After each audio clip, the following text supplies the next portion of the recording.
오늘 함께 나눌 하나님의 말씀은 사무엘상 29장의 말씀입니다. 이 새벽에 나오신 사랑하는 성도 여러분들 가운데 하나님의 은혜가 넘치시기를 축복합니다. 오늘 또 이스라엘과 블레셋의 전쟁 이야기가 나옵니다.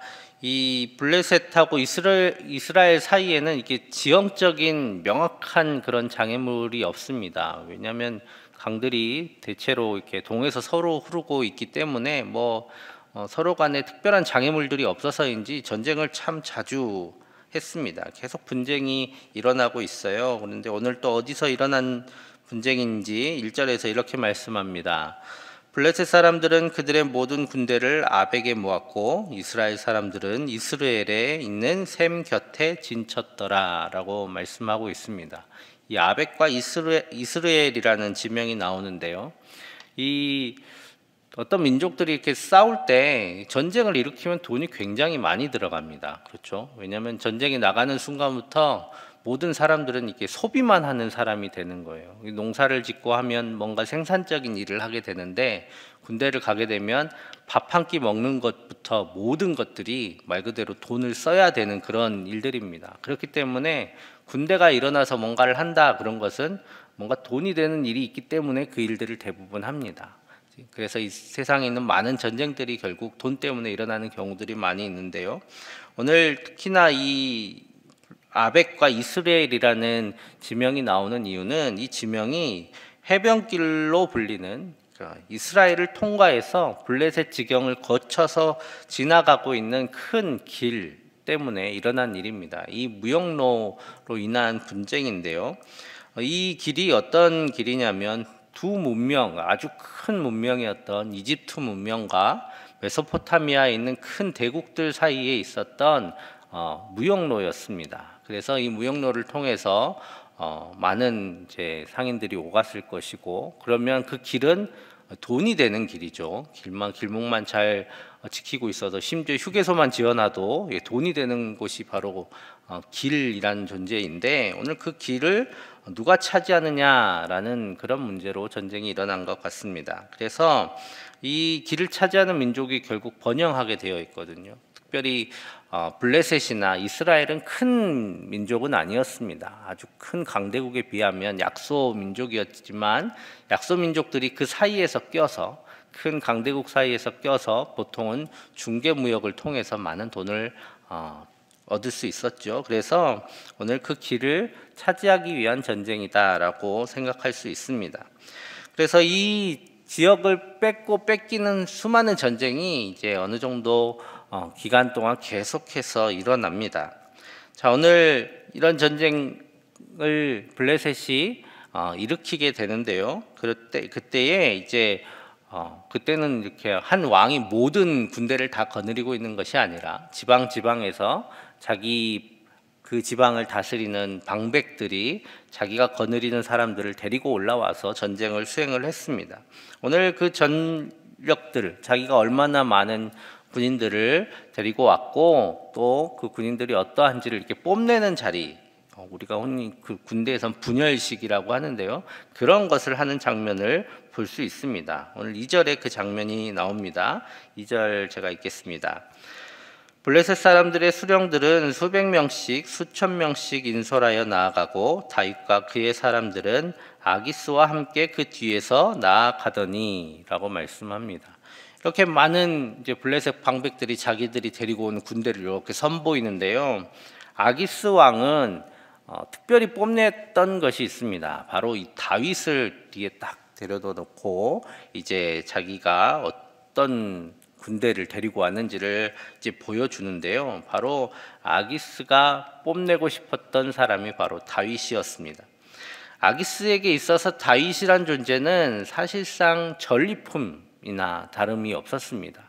왜냐하면 사울 왕과 지금 전쟁을 하는데 사울 왕에게서 빼앗은 가장 귀중한 전리품이 다윗이었어요.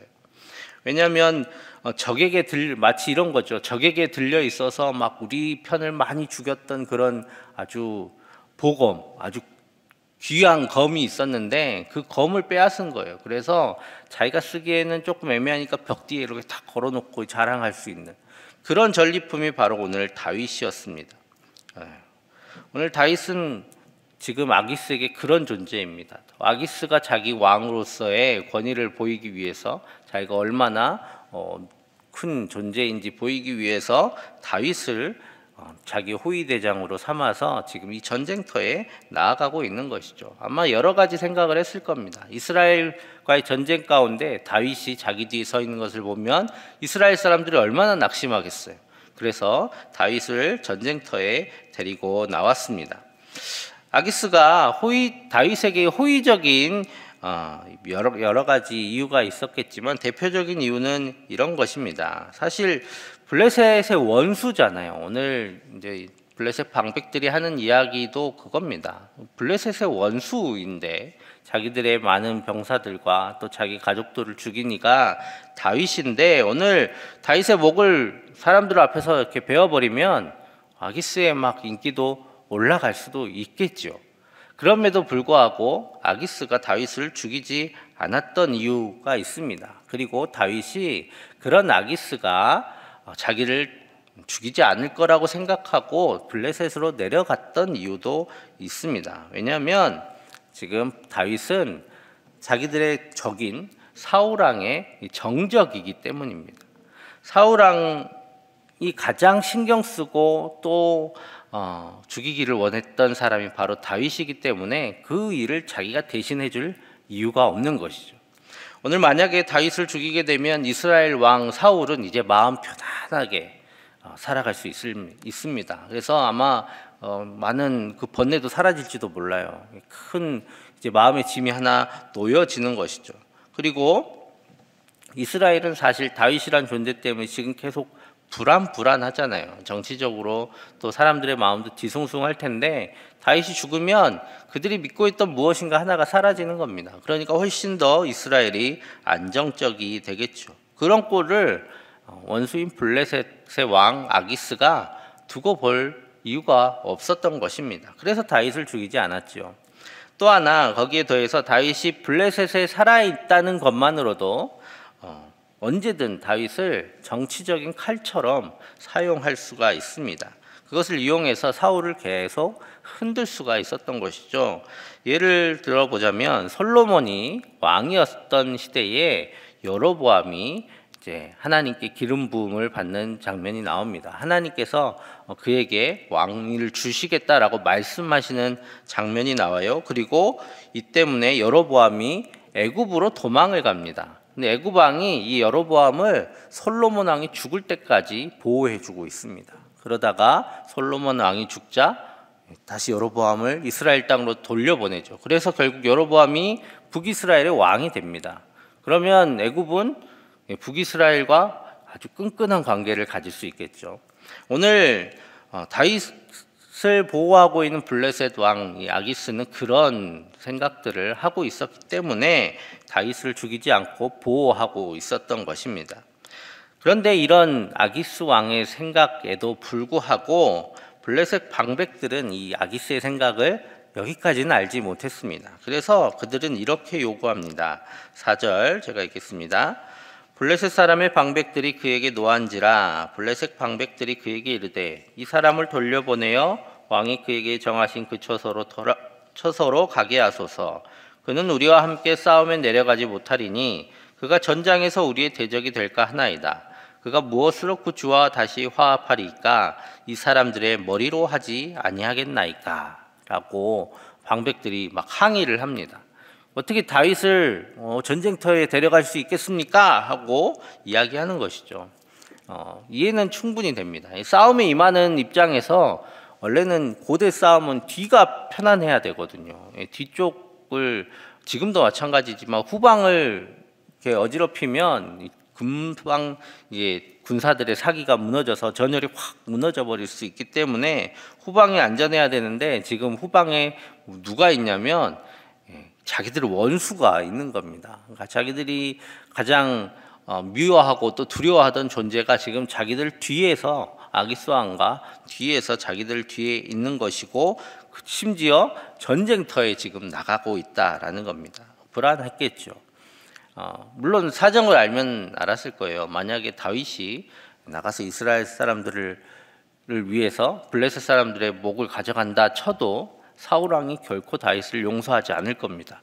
왜냐하면 사울 왕이 다윗을 미워하는 이유가 이거기 때문이죠. 블레셋 사람들을 쳐서 이겼기 때문에 지금까지 그것을 시샘하며 다윗을 정적으로 삼아왔는데 오늘 그런 것들까지는 다행히 블레셋 방백들이 알지 못했습니다. 그래서 오늘 하나님께서는 다윗으로 하여금 이 블레셋 방백들의 미움을 받게 하셔서 그 자리, 어떻게 보면 다윗에게는 가장 위험한 자리였던 이 전쟁터에서 떠나가게 하십니다.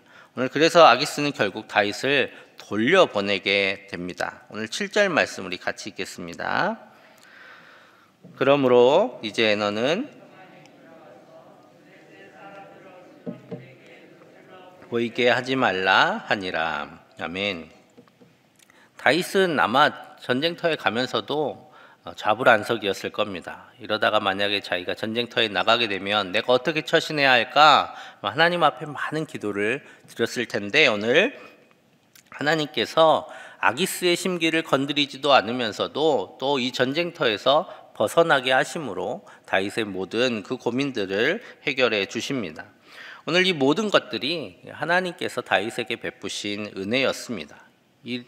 이 은혜를 또 그냥 흘려보낼 수 없잖아요. 아무것도 안 하고 말로만 이 아기스 왕에게 점수를 딸 수 있는, 호의를 얻을 수 있는 기회를 놓치지 않습니다. 그래서 이렇게 다윗이 얘기합니다. 8절 다윗이 아기스에게 이르되 내가 무엇을 하였나이까? 내가 당신 앞에 오늘까지 있는 동안에 당신이 종에게서 무엇을 보셨기에 내가 가서 내 주 왕의 원수와 싸우지 못하게 하시나이까? 하니 어떻게 보면 왜 저를 이스라엘과 싸우지 못하게 하십니까? 막 이렇게 얘기하는 거잖아요. 이게 다윗의 진심이었을까요? 내가 진짜 이스라엘 사람들이 너무 미운데 가서 싸워야지 라고 생각을 했을까요? 글로 쓰여진 것만 봐서는 알 수가 없습니다. 사람이 이렇게 말하는 것만으로 진심을 알 수는 없잖아요. 결국 어떻게 행동하느냐가 그의 진심을 알 수 있는데 지난 27장에서 보셨듯이 다윗은 자기 민족을 절대 치려고 하지 않았습니다. 왜냐하면 아기스 왕이 원했던 것은 다윗이 이스라엘 사람들을 쳐서 그들에게 미움을 받고 완전히 자기에게로 돌아오는 것을 원했기 때문에 다윗은 다른 가나안 민족 그리고 아말렉 족속을 친 다음에 아기스 왕에게는 제가 이스라엘 민족에게 쳐들어가서 그들의 땅을 공격했습니다. 이렇게 거짓 보고하는 장면이 나옵니다. 오늘 그것을 통해서 다윗이 절대 이스라엘 백성들을 향해서 원한을 갖거나 그들을 공격하고 싶은 마음이 없음을 우리는 알 수 있습니다. 그래서 오늘 이 8절의 고백도 다윗이 아기스 왕의 환심을 사기 위한 거짓 고백이라고 우리는 생각할 수 있습니다. 오늘 짧은 말씀이지만 하나님께서 이렇듯이 사실 다윗이 블레셋으로 간다는 것은 어쩌면 정말 큰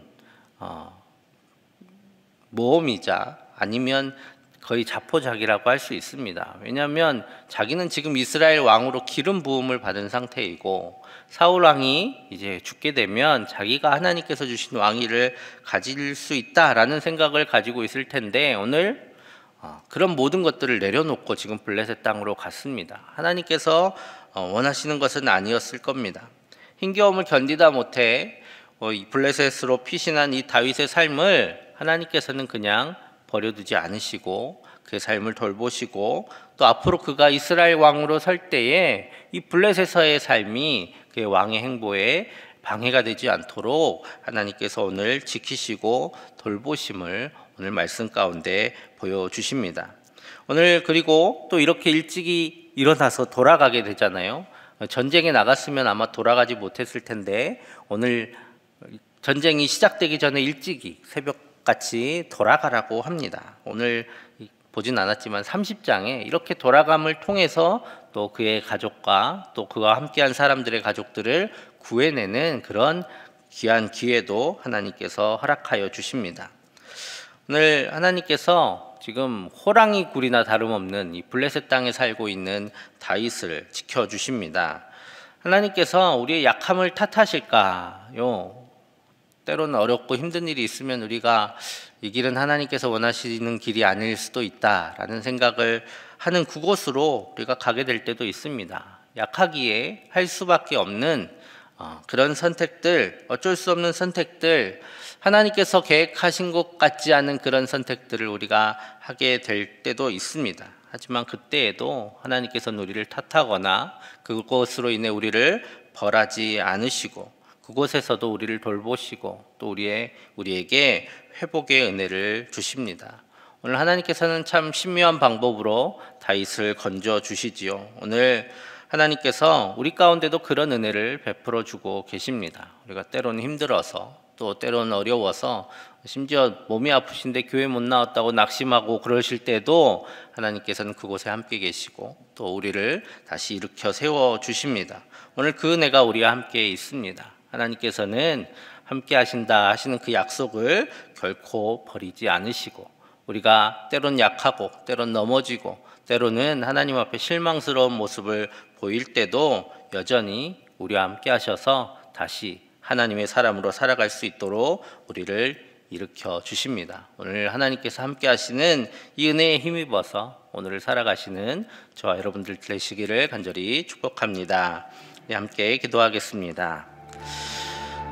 하나님의 은혜로 우리를 위험에서 건져주시고 또 우리의 지혜보다 크신 하나님의 지혜로 우리의 삶을 인도하여 주옵소서. 그리고 많은 환우들이 있습니다. 환우들을 주님 강건하게 하여 주시고 또 회복시켜 주셔서 주님의 은혜 가운데 살아가는 우리 모든 교우들 다 되게 하시고 또 우리가 하나님 앞에 품고 있는 모든 기도의 제목 주님 응답하여 주옵소서. 우리 함께 기도하며 나아가겠습니다. 사랑의 아버지 하나님 감사합니다. 하나님께서 우리가 어려운 가운데 있음에도 또 낙심함에 있음에도 우리를 버려두지 않으시고 우리를 일으켜주시니 감사합니다. 하나님 우리가 때론 주님 앞에 실망스러운 모습을 보여도 때론 넘어지고 때론 어쩔 수 없이 우리의 약함으로 인하여 주님께서 원하시는 곳에 있지 않는다 할지라도 하나님 우리와 함께하여 주시고 우리를 다시 회복시켜주심을 믿습니다. 하나님 주님께서 우리와 늘 동행하심으로 우리가 다시 일어나 주님의 사람으로 살아갑니다. 아버지 하나님 주님의 은혜로 우리를 모든 위험에서 건져주시고 우리 약함으로부터 다시 회복시켜 주시옵소서. 주님 우리의 죄보다 크신 그 하나님의 지혜로 우리의 삶을 인도하여 주시고 우리가 주님 어려운 길 가운데 피할 길을 허락하여 주시고 우리가 답답해할 수 없는 모든 이 문제의 해결 방안들을 주님께서 허락하여 주셔서 주님 우리는 알 수 없지만 하나님의 지혜로 우리 모든 일들 잘 감당하게 하여 주시옵소서. 하나님 또한 많은 환우들을 위해 기도합니다. 주님 환우들의 삶을 주님께서 붙들어 주시고 또 그들의 생명을 주님 주장하여 주시고 모든 약하고 그러진 부분들을 주님께서 회복시켜 주셔서 하나님의 은혜로 다시 회복되는 귀한 역사를 허락하여 주시며 주님 영적에 고통하는 그들의 심령을 주님 위로하여 주셔서 다시 일어나 하나님께로 나아가며 이 귀한 시간들을 통해서 하나님을 만나고 하나님께 나아가는 귀한 우리 오늘의 삶이 되게 하여 주시옵소서. 하나님 특별히 모든 시간 하나님 앞에 간절히 기도하는 우리 교우들의 기도를 주님께서 들어주시고 하나님께서 응답하여 주셔서 우리의 삶 가운데 하나님께서 동행하고 계심을 나타내 보여주시고 또 주님께 온전히 짐을 맡기고 평안함과 기쁨으로 이전 나갈 수 있도록 주님 그 마음 가운데 평안함 허락하여 주시옵소서. 하나님께서 주시는 귀한 시간 주님과 공교제를 나누는 복된 시간 되게 하여 주셔서 하나님의 은혜로 살아가고 있는 우리의 힘을 다시 확인하는 시간이 되게 하여 주시옵소서. 사랑의 아버지 하나님 감사합니다. 우리의 약함으로 인하여 때론 낙심하고 때론 주저앉아도 하나님께서 우리와 함께 하셔서 우리를 찾아오시고 우리의 모든 답답함을 풀어주시고 다시 우리를 일으켜 세워주시니 감사합니다. 그 은혜를 힘입어 우리가 살아가고 있음을 이 시간 다시 고백하오니 주님 우리와 함께 하여 주시고 우리를 모든 어려움에서 건져주시고 또 우리의 지혜로는 감당할 수 없는 이 모든 상황들을 주님의 지혜로 이끌어 주옵소서. 주님 또한 많은 하늘의 삶을 주님께서 주장하여 주셔서 회복시켜 주시고 다시 일으켜 세워 주시고 그래서 함께 예배하며 기쁨으로 제외하는 날을 허락하여 주시옵소서. 하나님, 또한 이 시간 주님 앞에 기도함으로 우리의 기도의 제목을 주님께 올려드립니다. 우리의 심중에 찾아오셔서 만져주시고 위로하시며 또한 모든 기도의 제목 주님께서 들어응답하여 주셔서 오늘도 우리가 주님의 은혜로 살아가고 있음을 확인하는 이 시간이 되게 하여 주시옵소서. 주님, 근심과 걱정으로 이 자리에 왔지만 평안과 기쁨으로 돌아가게 하셔서 이 세상 가운데 주님과 함께 힘있게 살아가게 하여 주실 줄 믿사오며 예수님의 이름으로 기도하옵나이다. 아멘.